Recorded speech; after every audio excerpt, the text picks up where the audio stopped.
We don't have money because we have an unemployed person in this house. My mother-in-law spat out, glaring at me. My husband and father-in-law scolded her, but her anger only intensified. It's because we have a freeloader here that we're broke. Do you realize being a stay-at-home wife is just being unemployed? She accused me. I was more fed up with my mother-in-law than sad or angry. It had been a year since I moved in with my in-laws, and she had called me unemployed many times before. She just couldn't stand the fact that I was a stay-at-home wife.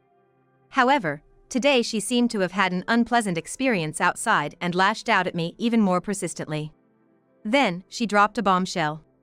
Someone like you doesn't deserve my precious son. The unemployed should just leave.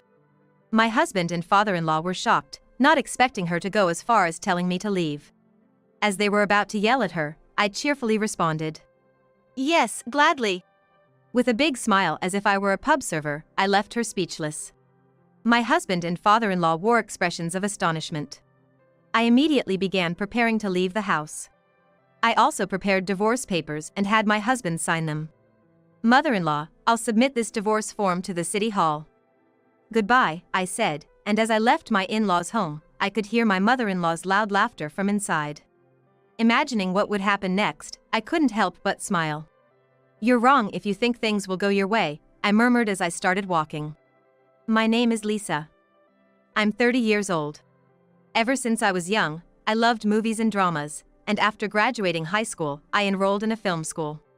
There, I learned video editing skills and managed to get a job at an advertising agency after graduation. Work was tough, but I enjoyed every day. One day, through work, I met my now husband, Ken.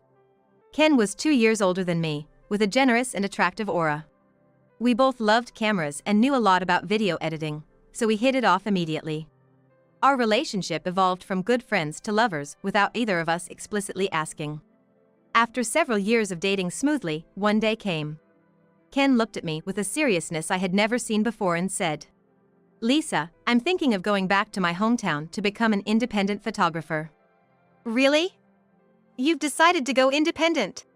I had heard from Ken before that he wanted to eventually return to his hometown and start his own business.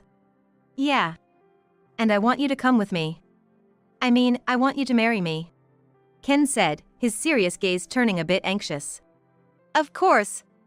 I'd be delighted. I answered with my biggest smile. Since Ken's hometown was in another state, I would have to quit my current job. Although I felt sad about leaving my job, my desire to support Ken's independence was stronger. More than anything, I understood that being with Ken was my greatest happiness. Thus, Ken and I decided to get married, and I quit my job to become a full-time housewife. Ken started working hard every day as an independent photographer. We rented an apartment near his parents' place and lived together while saving money to eventually buy our own home. Even though we lived modestly, our days were peaceful and serene. However, it wasn't long before my mother-in-law suggested we move in with them. Hey, Lisa and Ken. You're saving up to build your own home, right? Then, why not live with us? It won't cost you rent. There's no need for the two of you to live in an apartment by yourselves. Come live with us, she said with a smile. Since we had a reasonably good relationship with my in-laws, I was grateful for the offer. However, the idea of moving in together was a bit daunting, and I couldn't immediately agree. I had heard from a friend about their failed experience living with in-laws. It ended in divorce because they couldn't get along with their mother-in-law. Because of this, I wasn't very enthusiastic about my mother-in-law's suggestion. Your offer is, well, appreciated. But, you know, we're still newlyweds, and moving in right away seems a bit much. Besides, both you and Dad are still healthy and don't need care, so there's no reason for us to live together. Ken said, gently declining on my behalf. However, my mother-in-law didn't back down and kept bringing up the idea of living together. I think it would be so fun to live together every day. I dream about it every night, the four of us enjoying dinner together. When will it become a reality? Come on, let's live together soon. Make my dream come true. Hearing this repeatedly made me feel guilty for always refusing, and eventually, we agreed to move in with them. Then, my mother-in-law's eyes sparkled with joy, and she was very pleased. Really? I'm so happy. Lisa, I'm sure we will get along well. We'll share the household chores and help each other out. I look forward to it, thank you. Seeing how happy my mother-in-law was made me feel good about deciding to live together. After we decided to move in, my mother-in-law, who couldn't wait for us to live together, often called me. Your room will be on the second floor, in the corner. It gets great sunlight and is just perfect. I've cleaned it thoroughly for you. Wow, thank you so much. As the move-in date approached, my mother-in-law was very kind to me, and my anxiety gradually disappeared. However, one thing that bothered me was how much my mother-in-law adored Ken. It's natural for a mother to love her son, but sometimes I thought she was a bit overprotective. Hey Lisa, what's for dinner tonight? Ken works hard every day, so make sure he eats something nutritious. But don't just feed him meat all the time. It has to be balanced. Make sure you support Ken properly. So, what's the menu for tonight? Tell me quickly. Being bombarded like this made me feel a slight discomfort. Moreover, my mother-in-law often said, I can't wait to live with Ken. It made me wonder if she wanted to live with everyone or just with Ken. However, I told myself it was natural for a mother to want to be with her son and tried not to worry about it too much. Besides, there was nothing else about my mother-in-law that concerned me, so I focused on preparing for the move.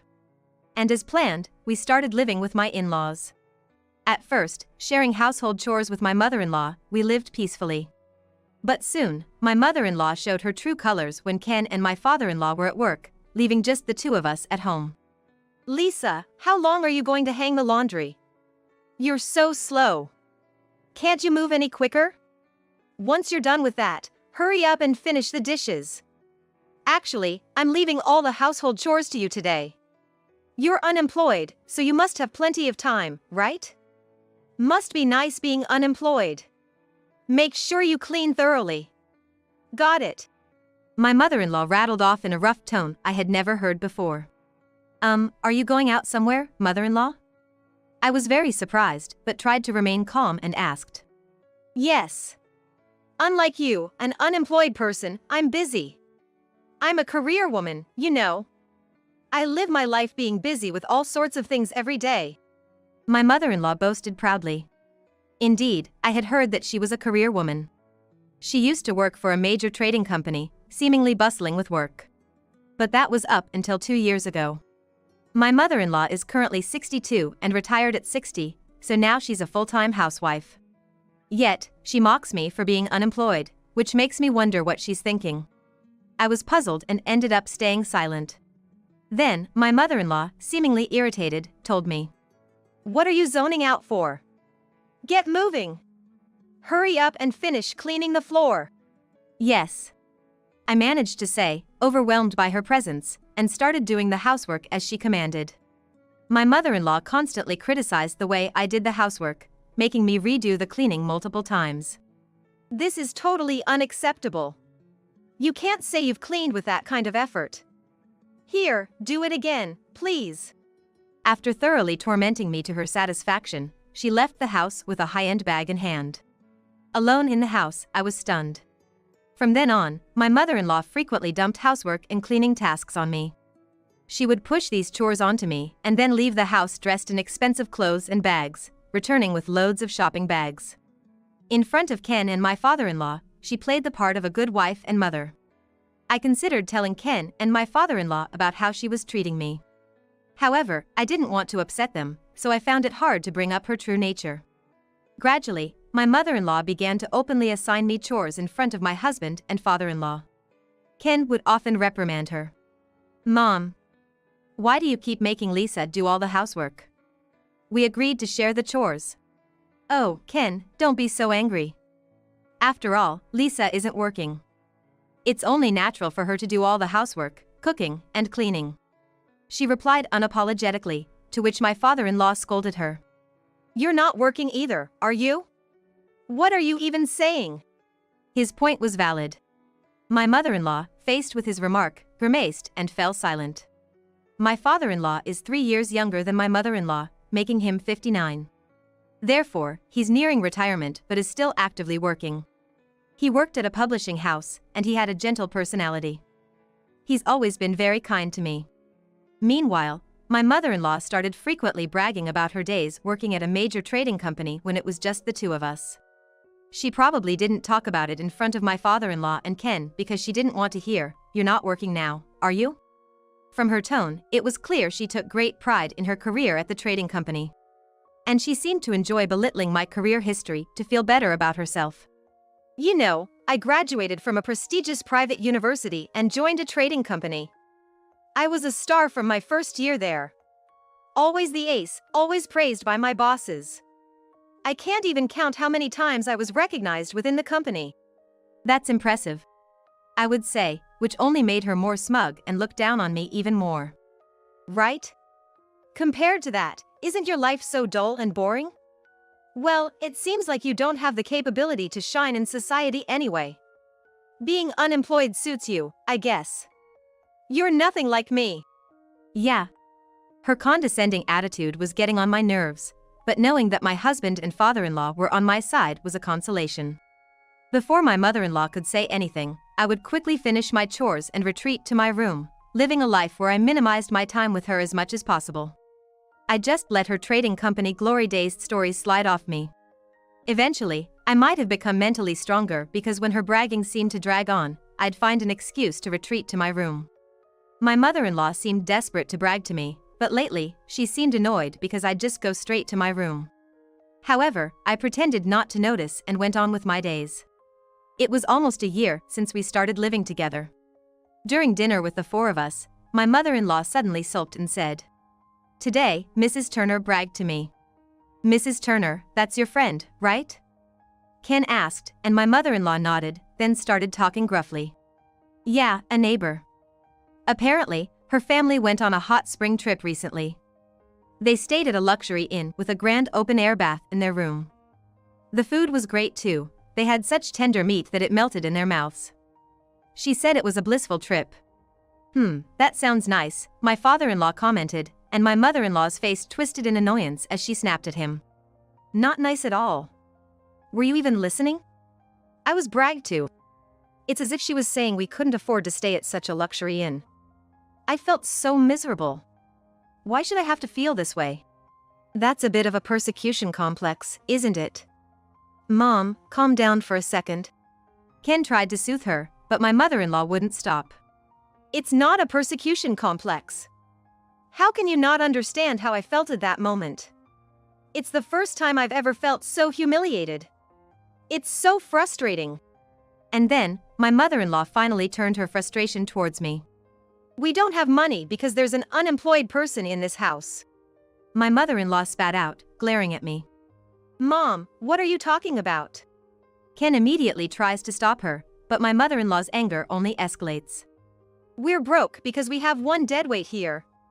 Hey, you haven't said a word, but you know it's about you, right? Why don't you say something? Do you realize that being a full-time housewife is just being unemployed?" My mother-in-law accuses me, but honestly, I was fed up. I was infuriated that she, being unemployed herself, was harassing me for being the same. I couldn't hold back and retorted. "You're unemployed right now too, aren't you, mother-in-law?" "What?" She was taken aback by my response, her eyes widening in surprise. Her face quickly turned red with anger, and she yelled at me.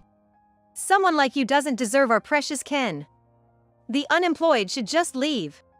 Ken and my father-in-law shout at her, but I loudly interject over their voices.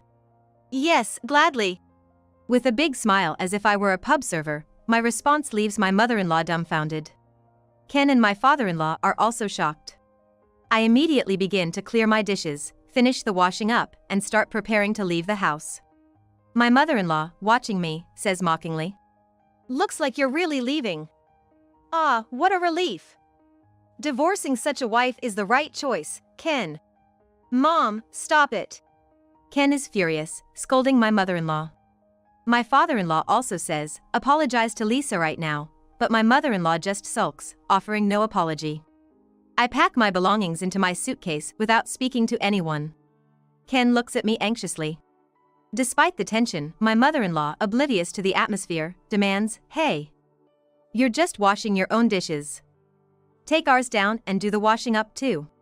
Naturally, I ignore her, but Ken and my father-in-law's scolding fills the house. The next morning, after I had packed my bags, I told Ken something in my room. Then, Ken and I signed the divorce papers I had printed out from my computer. "Mother-in-law, I'll submit this divorce form to the city hall." "Goodbye," I said, and then I left my in-laws' house. I could hear my mother-in-law's loud laughter coming from inside the house. She had no idea what was about to happen to her. A smile crept onto my face as I muttered, "You're mistaken if you think things will go your way." Then, as I had declared, I submitted the divorce papers to the city hall, and that was how my divorce from Ken became official. Half a year later, I received a call from my mother-in-law on my cell phone. "Hello?" As soon as I answered, my mother-in-law started ranting over my voice. "Finally got through. Until now, every time I called you, all I got was a busy tone, it never connected. What was that all about?" "Ah, I had set your number to be blocked. We're strangers now, after all." Ever since leaving my in-laws' house, I had blocked my mother-in-law's number, only unblocking it moments before she called. I was slightly surprised she called so soon after being unblocked. "Blocked me? Don't mess with me. More importantly, what have you done with my precious Ken?" "Ken has disappeared." "Did you do something to him? Even though you're divorced, you still have feelings for Ken, don't you?" My mother-in-law was fuming with anger, shouting loudly. It had been a while since I heard my mother-in-law's voice, but she sounded as lively as ever. "Could you please lower your voice a bit? My ears hurt." "Shut up. Where are you now, anyway?" My mother-in-law continued to shout excitedly, regardless of my request for her to calm down. In contrast, I calmly informed her. "I've built a house and moved. I just finished moving in a little while ago." "What?" Her momentum halted abruptly, and she fell silent. But then she snapped back to reality and started yelling again. "What are you talking about, being unemployed? Where would an unemployed person get the money for that? What, a house? Sure, you talked about saving up for a home, but there's no way you, now single and unemployed, could afford to build a house. I have an annual income of $320,000. The fact I revealed made my mother-in-law gasp in shock, even over the phone. "You've always ridiculed me for being unemployed, but actually, I make videos. I'm what you'd call a YouTuber." "A YouTuber? Lisa, you?" My mother-in-law asks in disbelief. "Yes, that's right. I make videos about beauty products and trending items. I've been told my editing skills are good, and thanks to that, I now earn an annual income of $320,000. Indeed, after resigning from my job and marrying Ken, I started making videos to utilize my editing skills. It was going well from the start, but I never imagined I'd earn this much. Such a thing. That was it. You were always holed up in your room because you were making videos." "Well, that's, yes, partly for making videos. The main reason I started staying in my room was to escape from my mother-in-law's boasting, but it's true I wanted to carve out as much time for video creation as possible." "What the? You could have told me sooner if you were making so much." "Ugh, I thought you were just an unemployed person without any income, so I said some terrible things. But if you're earning that much, that's a different story. Hiding such a big thing, Lisa, you're so mean." My mother-in-law's tone changed completely upon hearing about my income, as if she had flipped a switch. "Hey, now that we're on the subject, how about you gift me a trip? Of course, to a luxury inn. Book a more expensive inn than the hot spring trip Mrs. Turner went on. Then I can finally show her up." Mrs. Turner, that's the name of my mother-in-law's friend. She had been upset about Mrs. Turner bragging to her on the day I was told to leave the house, and it seems she's still holding a grudge. To such a mother-in-law, I sighed and told her. "Why don't you go with the money you earned from the prestigious trading company yourself?" "What? What do you mean by that? Even though you earn so much, you're too stingy. How greedy. Just hurry up and book the luxury inn." The greedy one is my mother-in-law, for sure. It's somewhat admirable how she can demand such things from me after all she's done. Regardless of what you say, I have no intention of giving you any money. And about Ken, I'm currently living with him. "What? You two are divorced, aren't you?" My mother-in-law exclaimed in a ludicrous voice. "Yes, we were divorced, but we got remarried. Ken moved in with me." We had made such an arrangement from the beginning. Am married in. Actually, on the day I left my in-laws' house, Ken and I had discussed and decided to get divorced and then remarry, with him moving in with me. Ken was relieved to know I had no intention of being apart from him. I'll be staying at my parents' house for a while. I've already talked to them, so Ken, when you're ready, come to my parents' house. Okay, I understand. I'm really sorry about my mom. Ken was downcast, but since Ken and my father-in-law had always defended me from my mother-in-law, I was grateful to them. Then, Ken lied to my mother-in-law about having a long-term shoot and moved to my parents' house with only what he needed. My mother-in-law seemed unable to fully grasp the truth I had told her. I couldn't get through to Ken either, all I heard was a busy tone. Did he also block me? Why? My mother-in-law was bewildered. Yes, that's right. Ken has cut ties with you, mother-in-law.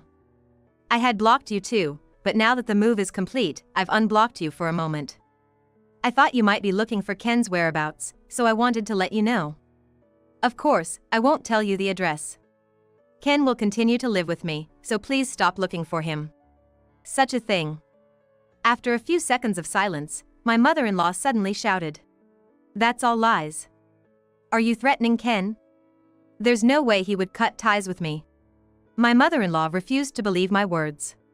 As I was wondering what to do, Ken came over and took the phone. Mom. It's me. Ken. Oh, good. So, it was a lie that you were cutting ties with me, right? You're being threatened by Lisa, aren't you? Tell me your address, I'll come to pick you up. My mother-in-law's pleading voice leaked through the phone. No, everything Lisa said is true. I can't forgive the way you treated her, and I've decided to cut ties with you. From now on, you are a stranger to me. Goodbye, Ken said and handed the phone back to me. I spoke to my mother-in-law again. Do you understand now, mother-in-law? Such a thing. My mother-in-law seemed to be sobbing. Then, I'll hang up now. Wait! Don't hang up yet! I accept cutting ties, but please, could you lend me some money? My mother-in-law appealed desperately. I was appalled that she was still talking about money at this point. What? As I said, I'm not booking any luxury in for you. It's not about that. Actually, Dad found out I've been shopping a lot with his credit card, and now I'm on an allowance. $600 a month is unbearable. It's gone in a moment. Ah, so you were splurging, mother-in-law. Dad was worried about the savings decreasing, so I told him. When we were living together, I mentioned to him that you often came home with bags from brand stores. Ken and I have been in constant contact with my father-in-law all this time. My father-in-law, feeling bad about the trouble his wife had caused, even helped with the moving expenses to our new home. Recently, he confided in me that the savings in the household account had been disappearing, so I informed him about the frequent shopping sprees of my mother-in-law I had witnessed while living with them. Despite being unemployed, my mother-in-law always came home carrying loads of shopping bags, which I found suspicious. You told him on me. What have you done? Dad got furious, put me on an allowance, and now I have to record every purchase in the household ledger. If I don't, he's threatening divorce. It's your fault for spending recklessly, mother-in-law. You don't even have an income right now. Besides, if you're getting an allowance of $600, you should be grateful. You ought to thank Dad. Please, reflect on your actions, mother-in-law. As I spoke with exasperation, my mother-in-law began making excuses. But when I was working, I could buy anything I wanted, so I just continued spending the same way after I retired. Plus, when I go shopping with my friends, I have to buy brand items so I don't lose to them. I don't understand. Why do you need to put on such a facade? I asked, bewildered by her logic. It's not a facade. You see, I was an elite working at a major trading company. I deserve to own expensive items. I have nothing more to discuss with you, mother-in-law. I'm going to hang up now.